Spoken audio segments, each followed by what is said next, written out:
राज्यसभा में कांग्रेस पर मोदी के तीखे प्रहार, बोले कांग्रेस की सोच पर अर्बन नक्सल का कब्जा, ये पार्टी ना होती तो इमरजेंसी का कलंक ना लगता, ना सिखों का नरसंहार होता।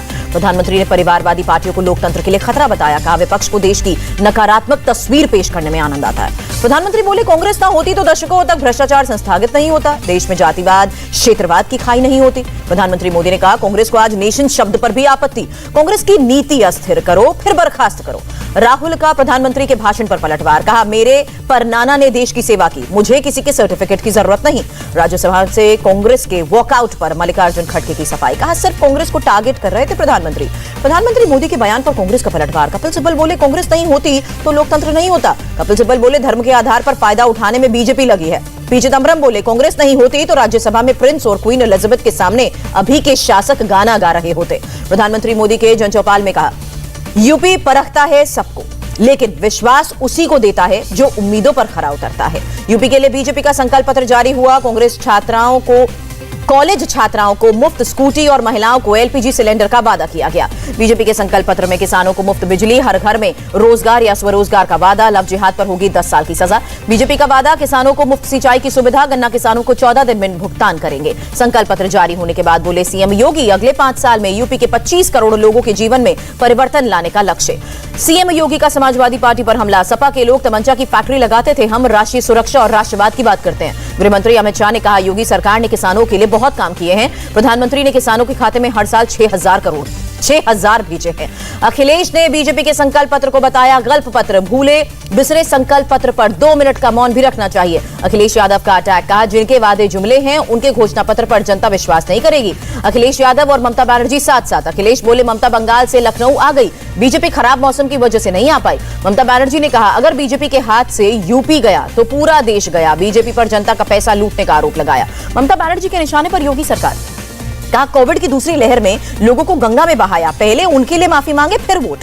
फिर दिखा ममता बनर्जी का खेला हो बेअंदाज, सपा के मंच से लोगों के बीच फेंकी फुटबॉल, अखिलेश को जिताने की अपील की। यूपी चुनाव के लिए सपा का घोषणा पत्र, सिंचाई के लिए मुफ्त बिजली, सभी फसलों पर एमएसपी देने का वादा, 15 दिन में करेंगे गन्ने का भुगतान। सपा ने सभी किसानों को 2025 तक कर्ज मुक्त करने का वादा किया, महिलाओं को सरकारी नौकरी में 33% आरक्षण। यूपी में पहले चरण की वोटिंग से पहले अखिलेश को झटका, मटेरा विधानसभा से सपा प्रत्याशी ने वापस की टिकट, कांग्रेस में शामिल हुए हाजी रमजान। यूपी के रण में प्रियंका गांधी, मेरठ के हस्तिनापुर और मथुरा में घर घर जाकर वोट मांगे। प्रचार में जुटी प्रियंका गांधी का दावा मिल रहा है जन समर्थन, जीतने की उम्मीद जताई। एआईएमआईएम चीफ असदुद्दीन ओवैसी ने संभल में कहा जब अखिलेश सीएम थे तब विकास नहीं किया, संभल के लोग डर कर ना करें वोट। एआईएमआईएम ने जारी की उम्मीदवारों की नई लिस्ट, सिराथू से शेर मोहम्मद को उतारा, कादीपुर से पुष्पांजलि को टिकट। यूपी के लिए सपा ने 10 और उम्मीदवारों की लिस्ट जारी की, बैरिया सीट पर जयप्रकाश अचल को टिकट मिली। सुप्रीम कोर्ट का आजम खां की जमानत याचिका पर सुनवाई से इनकार, इलाहाबाद हाईकोर्ट का रुख करने को कहा। आम आदमी पार्टी के नेता संजय सिंह ने सीएम योगी की भाषा को बताया चौराहा छाप, कहा कोरोना प्रबंधन में भी नाकाम रहे योगी। सीएम प्रधानमंत्री मोदी ने पंजाब में वर्चुअल रैली की, कहा बीजेपी का लक्ष्य नया पंजाब बनाना है, हमारे पास काम का विजन और ट्रैक रिकॉर्ड है। राहुल गांधी के फैसले से नवजोत कौर सिद्धू नाराज, बोली सिद्धू सीएम पद के लिए होते रहे सही विकल्प।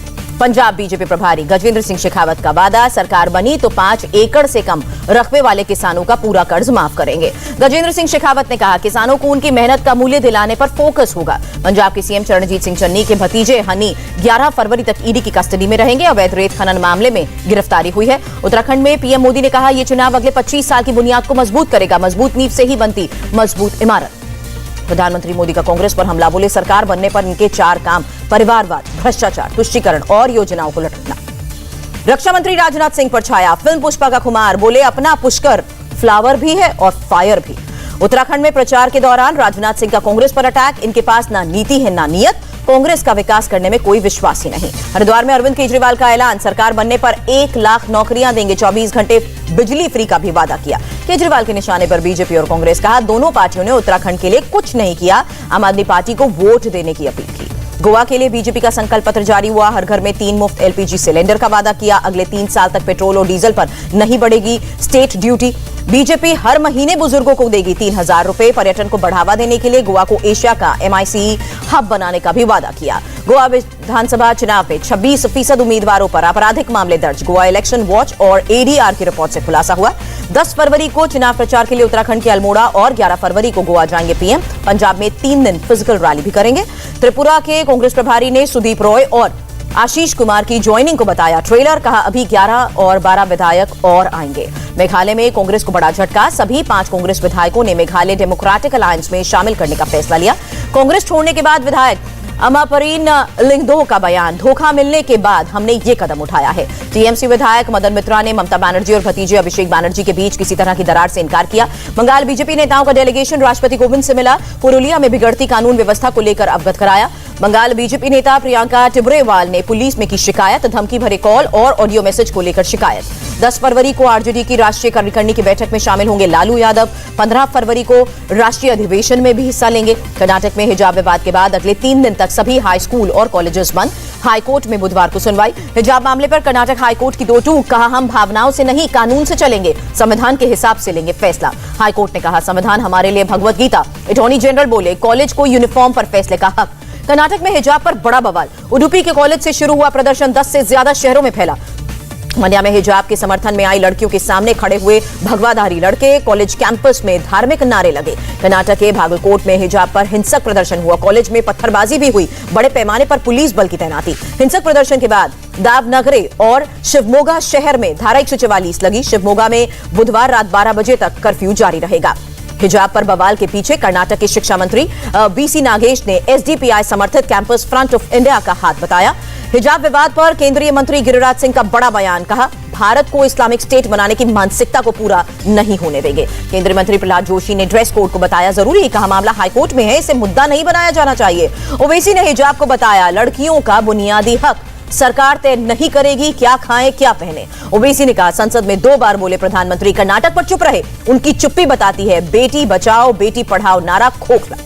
2008 अहमदाबाद सीरियल ब्लास्ट केस में 49 आरोपी दोषी करार। 77 आरोपियों में से 10 बरी। बुधवार को सजा का ऐलान। पीएम केयर्स फंड में 2020-21 में 3 गुना बढ़त। खर्च बढ़कर 3,976 करोड़ रुपए पर पहुंचा। प्रधानमंत्री केयर्स फंड के खर्च में प्रवासी कल्याण के लिए 1,000 करोड़ रुपए, जबकि खर्च में कोविड वैक्सीन की खरीद के लिए 1,392 करोड़ रुपए भी शामिल हुए। केंद्रीय गृह मंत्री अमित शाह का हैदराबाद दौरा। स्टैच्यू ऑफ इक्वालिटी पर रामानुजाचार्य को श्रद्धांजलि दी। नए आईटी पोर्टल पर अब तक 6.17 करोड़ रिटर्न दाखिल हुए। पिछले साल 7 जून को लॉन्च किया गया था।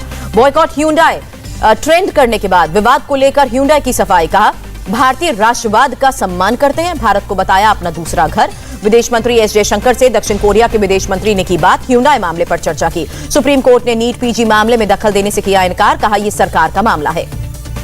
भारतीय सेना के चुनाव कॉर्प्स के फेसबुक इंस्टाग्राम अकाउंट 1 सप्ताह से ज्यादा समय से बंद। मामले पर नहीं आया आधिकारिक जवाब। अरुणाचल के खामंग सेक्टर से 7 जवानों के शव मिले। रविवार को आए बर्फीले तूफान में गश्त के दौरान फंस गए थे। विदेश सचिव हर्षवर्धन श्रृंखला ने श्रीलंका के विदेश मंत्री से मुलाकात की। कई क्षेत्रों में रिश्ते मजबूत करने पर चर्चा। भारत सरकार स्वर कोकिला लता मंगेशकर के सम्मान में डाक टिकट जारी करेगी। आईटी मिनिस्टर अश्विनी वैष्णव का बयान। लता मंगेशकर के स्मारक के बहाने बीजेपी का महाराष्ट्र सरकार पर अटैक। बीजेपी नेता मनोज कोटक बोले स्मारक बनाने से कौन रोक रहा है। भारत सरकार ने 2020 की सिविल सेवा परीक्षा से आईपीएस की भर्ती 150 से बढ़ाकर 200 कर दी है। एमओएस होम नित्यानंद राय का बयान।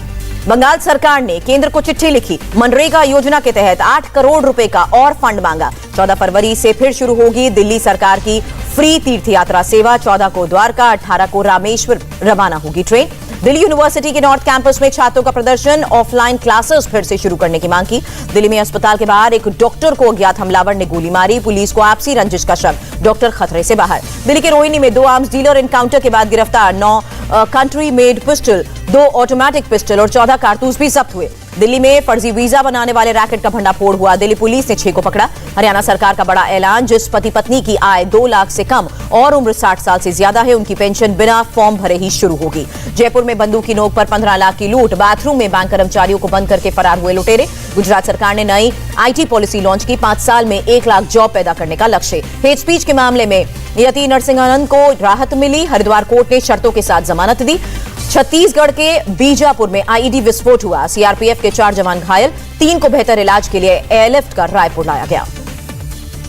उड़ीसा के कंधमाल में माओवादियों ने सड़क निर्माण के उपकरण जलाए। माओवादी कर रहे हैं निकाय चुनाव का विरोध। असम राइफल्स और दीमापुर पुलिस की कार्रवाई। GPRN गुट के 9 कैडर्स को गिरफ्तार किया गया। हथियार और गोला बारूद भी बरामद। हैदराबाद में 10 साल के बच्चे से यौन शोषण के आरोप में एक टीचर की गिरफ्तारी। कोर्ट ने आरोपी को न्यायिक हिरासत में भेजा। यूपी के इटावा में एक बाइक चोर गिरफ्तार। चोरी की बाइक और अवैध हथियार भी जब्त। यूपी के जालौन में 7 अंतर्राज्यीय ड्रग्स तस्कर गिरफ्तार हुए। 3 करोड़ की कीमत का गांजा भी जब्त किया गया। महाराष्ट्र में पूर्व गृह मंत्री अनिल देशमुख और सचिन वाजे चांदीवाल आयोग के सामने पेश। अनिल देशमुख ने ATS द्वारा जमा रिपोर्ट की कॉपी मांगी। बीजेपी नेता किरीट सोमैया हमले का मामला। शिवसेना के 8 कार्यकर्ताओं ने पुणे पुलिस के सामने किया सरेंडर। पुलिस ने गिरफ्तार भी किया। बॉम्बे हाई कोर्ट ने महाराष्ट्र सरकार के मंत्री नवाब मलिक को शो कॉज नोटिस भेजा। समीर वानखेड़े के पिता की अवमानना याचिका पर मांगा जवाब। विकास फाटक उर्फ हिंदुस्तानी भाऊ को बड़ा झटका। अदालत ने खारिज की जमानत याचिका। छात्रों को भड़काने का आरोप। मुंबई ATS ने 2 आर्म्स डीलर समेत 11 लोगों की गिरफ्तारी की। 13 पिस्टल और 36 राउंड बुलेट भी बरामद। महाराष्ट्र के दहिसर में 100 रुपए नहीं लौटाने पर दोस्त की हत्या करने के आरोप में एक शख्स की गिरफ्तारी। महाराष्ट्र के जालना में नवजात को चुराने वाली महिला गिरफ्तार हुई। पुलिस के मुताबिक बच्चा नहीं होने की वजह से चोरी करती थी। देश में कोरोना के मामले में गिरावट दर्ज की गई। 24 घंटे में 67,597 नए केसेस। 1,188 लोगों ने जान गंवाई। देश में ओमिक्रॉन वेरिएंट कोरोना का सबसे प्रभावी वेरिएंट। केंद्रीय स्वास्थ्य मंत्री मांडविया का बयान। कोरोना के बाद हृदय संबंधी बीमारियों का खतरा बढ़ा। अमेरिका के रिपोर्ट से खुलासा। किसी राज्य या यूटी ने ऑक्सीजन की कमी से लॉकडाउन के दौरान मौत की जानकारी नहीं दी। राज्यसभा में सरकार ने बताया। देश में 15 से 18 साल के 5 करोड़ बच्चों को लगी कोरोना की वैक्सीन की पहली डोज। केरल में कोरोना के 29,000 से ज्यादा नए केसेस। 24 घंटे में 28 लोगों ने जान गंवाई। आंध्र प्रदेश में कोरोना की रफ्तार में कमी दर्ज की गई। पिछले 24 घंटे में 1,891 नए केसेस। 5 संक्रमितों की मौत। उड़ीसा में कोरोना के 1500 से ज्यादा नए मामले। 24 घंटे में 21 की मौत। यूपी में 27 करोड़ से ज्यादा वैक्सीनेशन। सीएम योगी ने ट्वीट कर टीका लगवाने की अपील। लिखा, आप भी अवश्य लगवाएं टीका जीत का। कानपुर में एक बार फिर जिम खुले। सरकार के फैसले से जिम मालिकों में खुशी। महीने के अंत तक मुंबई पूरी तरह से अनलॉक। मेयर किशोरी पेडनेकर का बयान। ओमिक्रॉन वेरिएंट मिलने के बाद चीन के 22 शहर में लॉकडाउन लगा। बड़े पैमाने पर टेस्टिंग के आदेश। कनाडा में कोरोना प्रतिबंधों का विरोध जारी। अमेरिकी सीमा के पुल पर ट्रकों का जाम। श्रीलंका नौसेना ने 16 भारतीय मछुआरों को पकड़ा। कोर्ट ने 22 फरवरी तक न्यायिक हिरासत में भेजा। मछुआरों से जाफना में भारतीय कॉन्सुलेट के अधिकारियों ने की मुलाकात। परिवार के साथ फोन पर बात करवाई। उत्तर पूर्वी अफगानिस्तान के अवलांच से 12 लोगों ने जान गंवाई। भारी बर्फबारी के बाद भूस्खलन भी हुआ। शेयर बाजार में मामूली बढ़त दर्ज की गई। सेंसेक्स में 187 अंक से ज्यादा की बढ़त। निफ्टी में 53 अंक का उछाल। डॉलर के मुकाबले रुपए में 7 पैसे की गिरावट दर्ज। 1 डॉलर की कीमत 74 रुपए 76 पैसे। सोने की कीमत में प्रति 10 ग्राम 144 रुपए का उछाल। चांदी के दाम प्रति किलो 76 रुपए कम। महाभारत सीरियल के भीम प्रवीण कुमार का दिल का दौरा पड़ने से निधन। 74 साल के थे प्रवीण। अक्षय कुमार और टाइगर श्रॉफ की बनी जोड़ी। फिल्म बड़े मियां छोटे मियां के रीमेक में आएंगे साथ। सलमान खान की फिल्म कभी ईद कभी दिवाली अगले साल ईद पर आएगी। Pooja Hegde Costa. India TV हर वक्त हर जगह डाउनलोड करने के लिए सर्च करें India TV news Google play store या ऐप स्टोर पर।